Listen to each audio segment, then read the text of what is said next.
বন্ধুরা, আজ এক নতুন আমার খুব প্রিয় বন্ধুর সঙ্গে আলাপ করাবো আপনাদের সকলের সঙ্গে।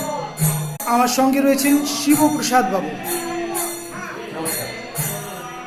আজকের এখানের কর্ম যদি একটুখানি বিস্তারিতভাবে বলেন। এখানে মন্দির প্রতিষ্ঠা হবে, মন্দির প্রতিষ্ঠা নিমিত্ত বাস্তু যাওয়া হবে। আর এর সঙ্গে এই মন্দিরে যে দেবদেবী স্থাপিত হবেন তাদের প্রত্যেকের বিশেষ পুজো, অর্থাৎ কিনা ভগবান শঙ্করের পুজো হবে, রুদ্রাভিষেক হবে, তার স্থাপন হবে। এখানে শ্রীচণ্ডীর ঘর বসেছে, আর উপরে মা মনসা ঘর বসেছে। চণ্ডী ঘরের উপরে শীতলার পুজো হবে। আর এখানে যুগল মূর্তি রাধাকৃষ্ণ আগে অভিষেক হবে, এখন বসেনি, আসনে বসেননি, তাদের অভিষেক আদি সম্পন্ন করে এখানে বসে তাদের পুজো হবে। এর সঙ্গে শালগ্রাম থাকবে, মা লক্ষ্মী স্থাপিত হবে। Thank you. আর বাইরে বাস্তু যা